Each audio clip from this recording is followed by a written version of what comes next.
आप सबको जय मसीह की। परमेश्वर का धन्यवाद अर्पित करते हैं आज के इस दिन के लिए, इस समय के लिए जो परमेश्वर ने हम सबको दिया, और विशेष रूप से ये समय जहां उसने हमें फिर से एक और बार इस लॉकडाउन की स्थिति में भी अपने उस अनुग्रह में, अपने उस दया में, अपने उस उपस्थिति में इकट्ठा किया है, ताकि हम उसकी उपस्थिति में रहकर उसकी आराधना, उसकी स्तुति, उसके वचन में पढ़ने के समय और उसके वचन को समझने के समय में अपने जीवन को व्यतीत कर सकें। आइए इससे पूर्व हम वचन में जाएं, अपने सरों को झुकाएंगे, प्रार्थना मांगे। महान जीवित सामर्थी परमेश्वर, इस जगत के सृष्टिकर्ता प्रभु, हम सबके बनाने वाले ईश्वर प्रभु, हम आपका हृदय से धन्यवाद अर्पित करते हैं, क्योंकि हम जानते हैं कि आपके अनुग्रह, आपके दया और आपके उस विशेष प्रयोजन में होकर हमारे जीवनों को प्रभु परमेश्वर आपने अब तक सुरक्षित रखा है। प्रभु, धन्यवाद अर्पित करते हैं कि आपने हमें जीवन दिया। धन्यवाद अर्पित करते हैं कि आपने हमें जीवन की उत्तम आशीषें दी। धन्यवाद अर्पित करते हैं कि आपने हमें इस प्रभु परमेश्वर आपदा के समय में भी सुरक्षित रखा है। प्रभु, हम उन सब लोगों को याद करते हैं जो इस समय भटक रहे हैं, प्रभु, भूखे हैं, प्यासे हैं, ज़रूरत में हैं, प्रभु, संक्रमित हैं, प्रभु, मृत्यु का भय उनके ऊपर है। प्रभु, हम प्रार्थना करते हैं कि ऐसे व्यक्तियों को, ऐसे जीवनों को आप अपनी शांति, अपने विश्वास में दृढ़ करें। प्रभु, प्रार्थना अर्पित करना चाहते हैं जब हम आज वचन पर मनन चिंतन करते हैं, और प्रभु परमेश्वर इस बात को देखते हैं कि किस प्रकार से विश्वास को डाइजेस्ट करना बहुत मुश्किल है। प्रभु, होने पाए जो हम अब्राहम के जीवन से देखते हैं और सीखते हैं कि जब प्रभु परमेश्वर आपने उससे बातें की तो उसका रिस्पॉन्स किस प्रकार से रहा। प्रभु, हम प्रार्थना करते हैं कि आपकी अगुवाई, आपकी दया हमारे साथ बनी रहे, क्योंकि कई बार प्रभु परमेश्वर आपकी बातों पर विश्वास लाना हमारे लिए अनहोना हो जाता है।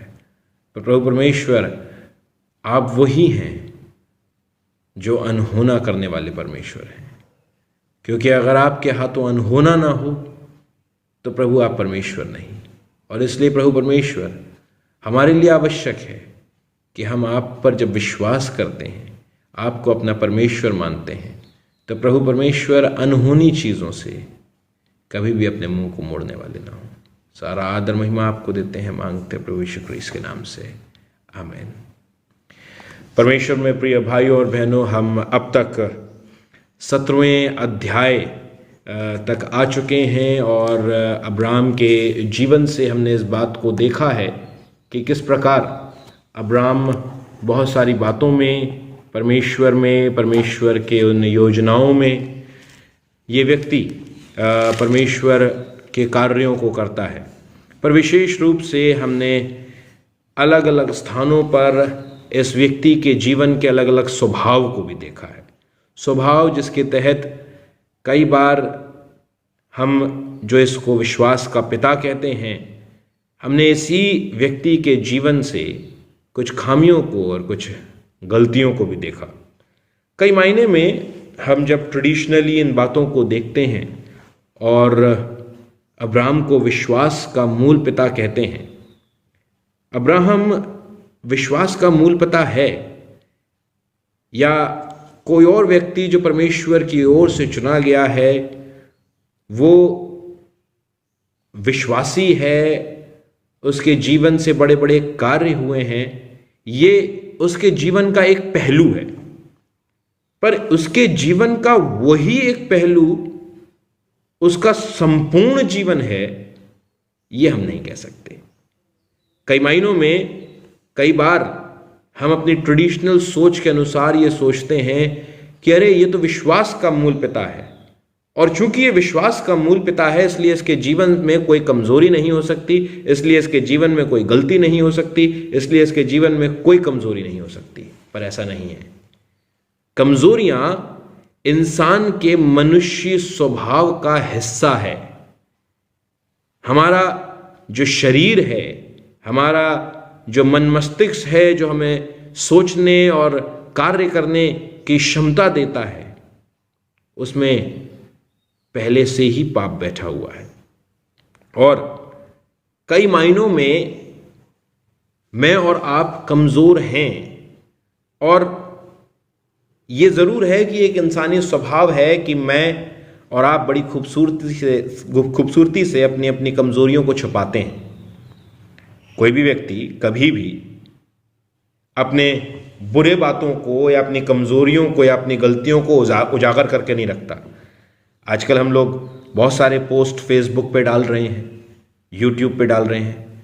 क्या आपने कभी किसी को फेसबुक, यूट्यूब, ट्विटर, इंस्टाग्राम पे अपने खराब फोटोज़ को डालते हुए देखा है? नहीं। कौन सी फोटोज़ को डाला जाता है? अच्छी फोटोज़ को। क्यों? क्योंकि कहीं ना कहीं हमारे जो पब्लिक डीलिंग है या जो सोसाइटल इमेज है, उसके तहत मैं और आप ये सोचते हैं, ये जानते हैं, ये परखते हैं कि मैं अपना बेस्ट दुनिया के सामने रखूं। जो मेरा सबसे अच्छा है, सर्वोच्च है, वही दुनिया जाने, मेरी कमजोरियां दुनिया ना जाने। शायद मैं आप तक अपनी बात को पहुंचा पा रहा हूं, जहां कई बार हम जब विश्वास के पिता को कमजोर परिस्थिति में देखते हैं, विश्वास के पिता को किसी ऐसी स्थिति में देखते हैं जहां हम जब उसको देखते हैं तो हमें लगता है कि इस व्यक्ति को विश्वास का पिता क्यों कहा जा रहा है, या अब तक जो इसको विश्वास का पिता कहा जा रहा था, मैंने अब तक इस पार्ट को, इसकी जिंदगी के इस हिस्से को क्यों नहीं देखा। या एक रिएक्शन ये भी होता है कि शायद ये सब बातें गलत हैं, क्योंकि ये तो विश्वास का मूल पिता ही है और कुछ नहीं है, और हमारी और आपकी उत्पत्ति हमें उसमें दिखाई देती है, इसलिए इसमें कोई कमजोरी है ही नहीं, कोई गलती है ही नहीं। पर ऐसा नहीं है। परमेश्वर में प्रिय भाइयों और बहनों, इंसान अच्छाई और बुराई दोनों का मेल है और दोनों को मिलाकर बना है। इंसान में मजबूतियां भी हैं तो कमजोरियां भी हैं, क्योंकि अगर कमजोरियां नहीं होंगी तो मजबूतियों का पता कैसे पड़ेगा। अब्राहम के जीवन में गलतियां थीं, खामियां थीं, पर उसके बावजूद वो विश्वास का पिता था। और आप अगर धैर्य से मेरे साथ, मैं समझता हूं 4 और दिन रहेंगे, तो आप जब उस कंक्लूजन को सुनेंगे जो हम अब्राहम के जीवन से देख रहे हैं, क्योंकि सच बताऊं तो सही मायने में मैंने भी अब्राहम के एक अलग ही पहलू को इस लॉकडाउन में समझा है, जिसने मेरे को इस बात में सशक्त किया है, विश्वस्त किया है कि मेरे और आपकी गलतियों के बावजूद भी परमेश्वर का प्रेम, परमेश्वर का अनुग्रह, परमेश्वर की दया मेरे और आपके जीवन के लिए कायम है। इसलिए नहीं कि वो चाहता है कि वो हमारे जीवनों में गलतियां देखे, नहीं, इसलिए कि वो हमसे प्रेम करता है, क्योंकि उसने मेरे को और आपको अपने स्वरूप में बनाया है और मेरे को और आपको वो चुनता है विभिन्न कार्यों को करने के लिए। आज भी हम अब्राहम के जीवन से 17वें और 18वें अध्याय में इस बात को देखेंगे कि किस प्रकार से एक आंशिक अविश्वास फिर से इस व्यक्ति के जीवन में आता है। और 2 इंस्टेंसेस हैं जहां हम 2 हंसियों को देखते हैं। हंसी यानी laugh, 2 laughters that we are going to see today. 17वें अध्याय की 16वीं आयत और 17वीं आयत में आपके लिए पढ़ूंगा। यहां वचन कहता है, मैं उसको आशीष दूंगा और तुझको उसके द्वारा एक पुत्र दूंगा। यहां सारा के विषय में बातचीत हो रही है। और मैं उसको ऐसी आशीष दूंगा कि वह जाति जाति की मूल माता हो जाएगी और उसके वंश में राज्य राज्य के राजा उत्पन्न होंगे। तब अब्राहम मुंह के बल गिर गिर पड़ा और हंसा और मन ही मन कहने लगा, क्या 100 वर्ष के पुरुष के भी संतान होगी? और क्या सारा जो 90 वर्ष की है पुत्र जनेगी? और अब्राहम ने परमेश्वर से कहा, इश्माएल तेरी दृष्टि में बना रहे, यही बहुत है। तब परमेश्वर ने कहा, निश्चय तेरी पत्नी सारा के तुझसे एक पुत्र उत्पन्न होगा और तू उसका नाम इसहाक रखना, और मैं उसके साथ ऐसी वाचा बांधूंगा जो उसके पश्चात उसके वंश के लिए युग युग की वाचा होगी। इश्माएल के विषय में भी मैंने तेरी सुनी है, मैं उसको भी आशीष दूंगा और उसे फलवंत करूंगा और अत्यंत ही बढ़ा दूंगा। उससे 12 प्रधान उत्पन्न होंगे और मैं उससे एक बड़ी जाति बनाऊंगा, परंतु मैं अपनी वाचा इसहाक ही के साथ बांधूंगा जो सारा से अगले वर्ष के इसी नियुक्त समय में उत्पन्न होगा। तब परमेश्वर ने अब्राहम से बातें करना बंद करा और उसके पास से ऊपर चढ़ गया। तब अब्राहम ने अपने पुत्र इश्माएल को लिया और उसके घर में जितने उत्पन्न हुए थे और जितने उसके रुपये से मोल लिए गए थे, अर्थात उसके घर में जितने पुरुष थे, उन सबों को लेके उसी दिन परमेश्वर के वचन के अनुसार उनकी खलड़ी का खतना किया। अब 18वें अध्याय, और ये मैंने आगे तक इसलिए पढ़ा है क्योंकि इस बात का भी कहीं ना कहीं आज के हमारे मनन चिंतन से रिश्ता है, नाता है, इसलिए मैंने इस बात को पढ़ा है। और अब हमारा दूसरा लाफ्टर जो हम देख रहे हैं,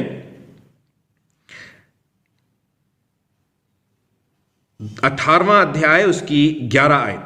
अब्राहम और सारा दोनों बूढ़े थे और सारा का मासिक धर्म बंद हो गया था, इसलिए सारा मन में हंस कर कहने लगी, मैं तो बूढ़ी हूं और मेरा पति भी बूढ़ा है, तो क्या मुझे ये सुख होगा?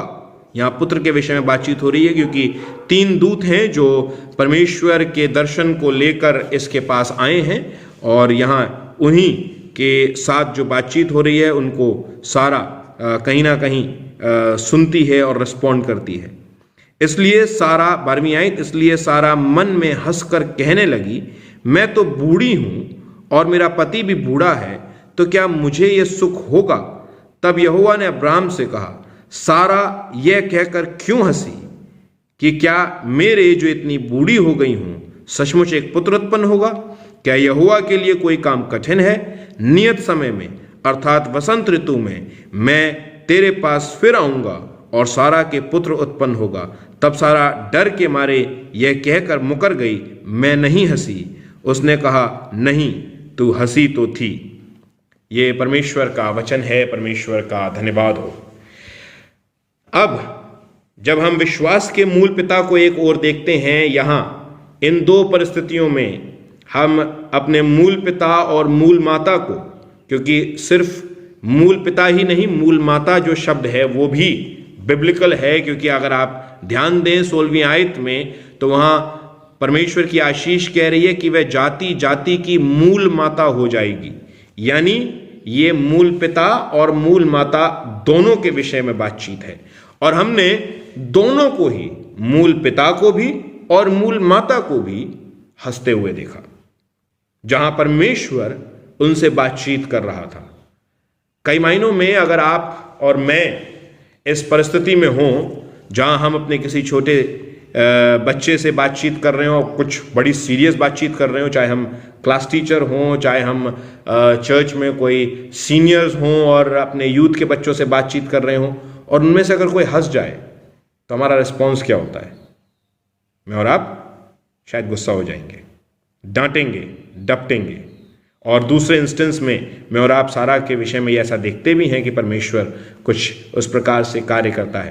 पर यहां परमेश्वर बातचीत कर रहा है पहली बार अब्राहम से, जहां उसका नाम बदल दिया गया है, उससे खतने की वाचा के विषय में बताया गया है, और जब उसे खतने की वाचा के विषय में बताया गया है और उसको ये भी बताया गया है कि उसका एक निज पुत्र होगा, तो यहां हम देख रहे हैं कि जब परमेश्वर इस विषय में बातचीत करता है और अब खुलकर सामने आता है, क्योंकि वो अब सारा को नाम लेकर बुलाता है और नाम लेकर उसके विषय में वर्णन करता है और कहता है कि ये सारा जो है वो मूल माता हो जाएगी 16वीं आयत में। 17वीं आयत हम देखते हैं कि ये व्यक्ति मन ही मन क्या कहने लगता है, मैं 100 वर्ष का हूं, मेरी पत्नी 90 वर्ष की है, और क्या अब इस आयु में ये सब मुमकिन हो सकेगा। वो हंसता है और परमेश्वर से यह भी कहता है 18वीं आयत में कि इश्माएल तेरी दृष्टि में बना रहे, यही बहुत है। परमेश्वर, मैं अब जो आशीष या जो वायदा, जो वाचा तूने मुझसे बांधी थी, उस वाचा को इस इश्माएल के द्वारा ही आगे बढ़ा, यही बहुत है मेरे लिए। इस बात को भी कह देता है।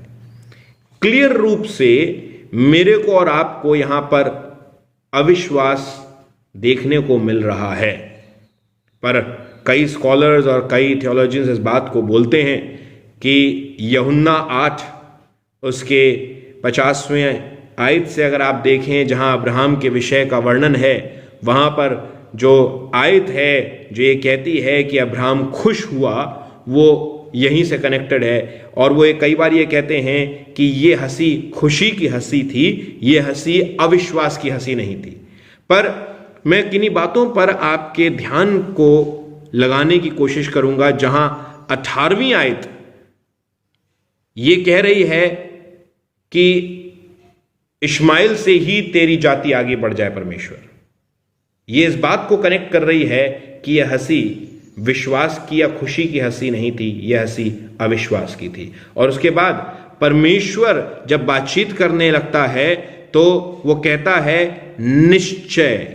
सबसे पहला शब्द जो परमेश्वर इस व्यक्ति से जब बातचीत कर रहा है तो उसमें वो निश्चय लगा रहा है। निश्चय तेरी पत्नी सारा तुझसे एक पुत्र उत्पन्न होगा।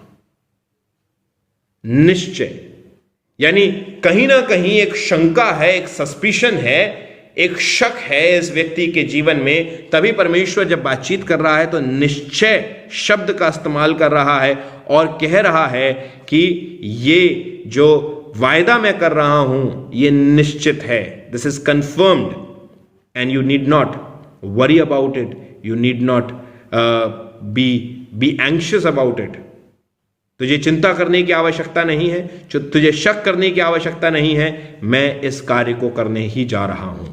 और जब इसके विषय में बातचीत होती है, जब दूसरी बार परमेश्वर एक प्रकार से कह लें तो निश्चय करके उसे कंफर्म करता है, तब हम अब्राहम में एक विश्वास की बात क्या देखते हैं कि तब वो सवाल जवाब नहीं करता है। और हम देखते हैं कि ये व्यक्ति जाता है और उस वाचा के तहत जो चिन्ह और जो चितौनियां बताई थी उसके विषय में वो अमल करता है और सर्कमसीजन सारे व्यक्तियों का वहां पर किया जाता है।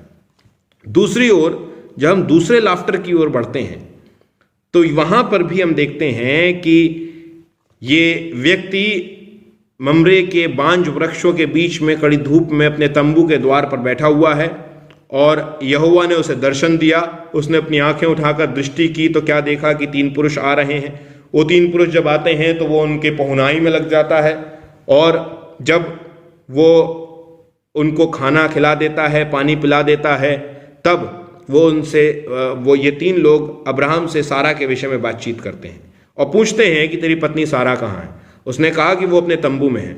उसने कहा कि वसंत ऋतु में मैं निश्चय तेरे पास फिर आऊंगा और तेरी पत्नी सारा के एक पुत्र उत्पन्न होगा। और सारा ये सब बातें सुन रही थी। मुझे ऐसा लगता है कि 17वें अध्याय के विषय में सारा को या तो पता था या फिर उसने विश्वास नहीं किया या फिर उसको अभी पता पड़ रहा है। 2 परिस्थितियां हो सकती हैं, क्योंकि जिस तरीके से सारा रेस्पॉन्ड कर रही है उस तरीके में ऐसा लग रहा है कि ये विश्वास नहीं लाई है उस बात पर। या तो इसने आज पहली बार इस विषय का विवरण सुना है जहां ये बातचीत की जा रही है कि वो गर्भवती होगी और उसके द्वारा इसहाक का जन्म होगा, या फिर अब्राहम उसे इस बात के विषय में जो 17वें अध्याय में हुई थी बता चुका है, पर उसने विश्वास नहीं करा है। बाइबल हमें इस विषय में कुछ बताती नहीं है, पर हम ये देखते हैं कि एक क्लियर अविश्वास इस मूल माता में भी हमें देखने को मिलता है, जहां ये हंसती है और कहती है मैं तो बूढ़ी हूं, मेरा पति भी बूढ़ा है, तो क्या ही मुझे ये सुख मिलेगा। और जब वो हंसती है तब परमेश्वर उसे कन्फ्रंट करता है। अब्राहम को वो कन्फ्रंट नहीं करता, मैं नहीं जानता क्यों। अगेन शायद ये प्रश्न फिर से पूछा जाए कि क्यों ऐसा है कि अब्राहम को ज़्यादा अनुग्रह दिया गया है, उसकी गलतियों पर परमेश्वर उससे सवाल जवाब नहीं कर रहा है। पर इसका उत्तर मैं नहीं दे सकता, क्योंकि कहीं ना कहीं परमेश्वर की ग्रेस, परमेश्वर का अनुग्रह, ये परमेश्वर की ओर से आता है। इसको तय करने वाला या इसकी समझ को रखने वाला इंसान कोई नहीं है।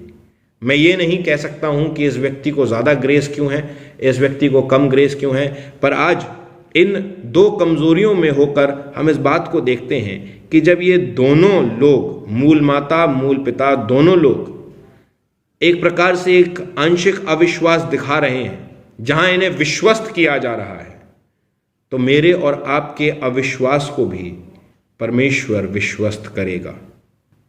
पर ज्यादा अच्छा या ज्यादा भला ये हो कि मैं और आप अपने जीवन में अविश्वास लाएं ही नहीं। थोमा ने भी अविश्वास किया था और परमेश्वर ने, प्रभु यीशु ख्रीस्त ने उसके अविश्वास को भी विश्वास में तब्दील कर दिया था।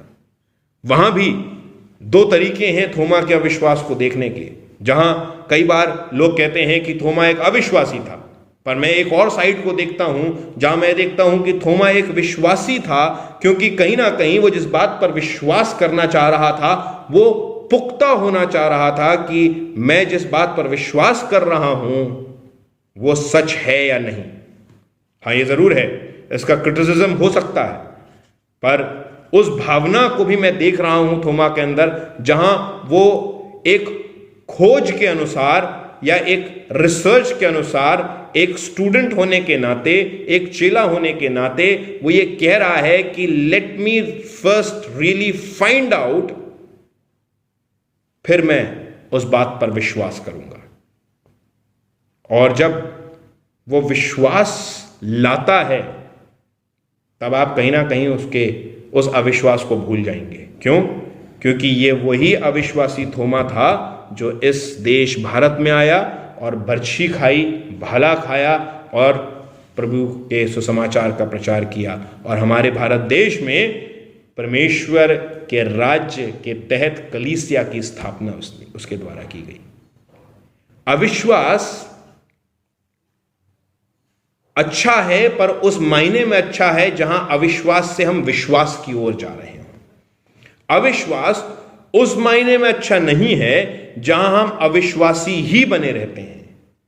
अविश्वास जहां मैं उस अविश्वास, उस शक में हूं, पर I want to find out the truth, मैं सच्चाई की खोज करना चाहता हूं, मैं विश्वास में दृढ़ होना चाहता हूं, और मेरा जो अविश्वास है या मेरा जो शक है वो इस तरीके का है कि मैं अपने आप को सैटिस्फाई करना चाहता हूं कि मैं जिस बात पर विश्वास कर रहा हूं उस बात की गहराई क्या है। जहां मैं और आप ये कहते हैं कि जब पेड़ की जड़ें गहराई तक नहीं जाएंगी तो क्या नहीं होगा, वो स्ट्रांग नहीं होगा। प्रभु यीशु मसीह ने दो घरों के विषय में दृष्टांत बताया था, एक जो रेत पर बना था, एक जो चट्टान पर बना था। रेत जिसकी फाउंडेशन नहीं थी और चट्टान जिसकी फाउंडेशन थी।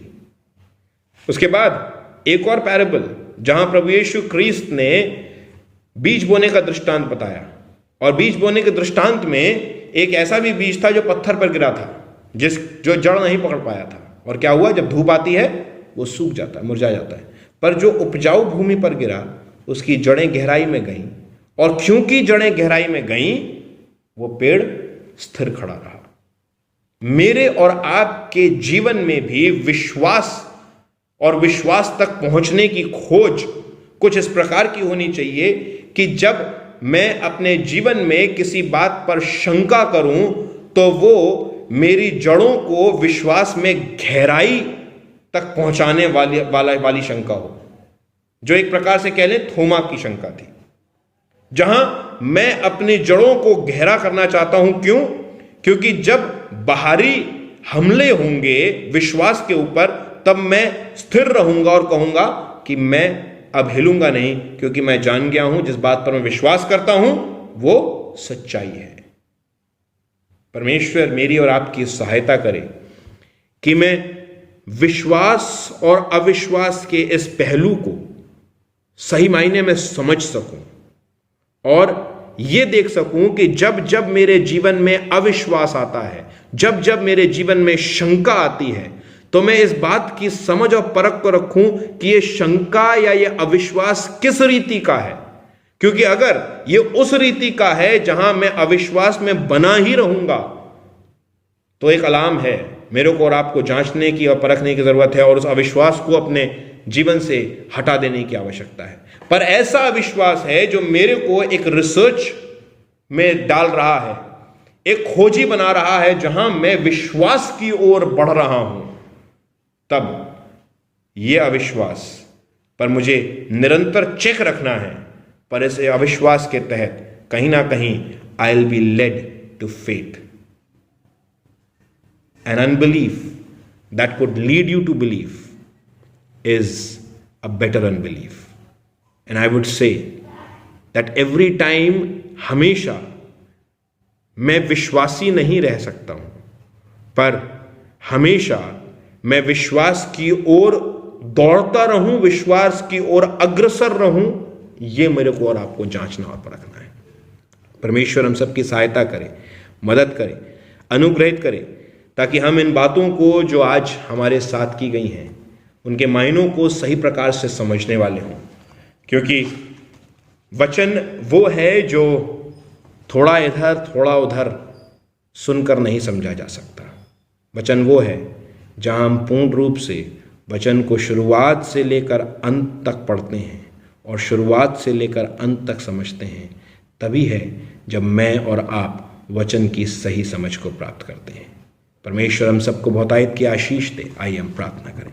महान जीवित सामर्थी परमेश्वर, इस जगत के सृष्टिकर्ता प्रभु, हम सबके बनाने वाले ईश्वर, प्रभु हम हृदय से आपका धन्यवाद अर्पित करते हैं आज के इस दिन के लिए।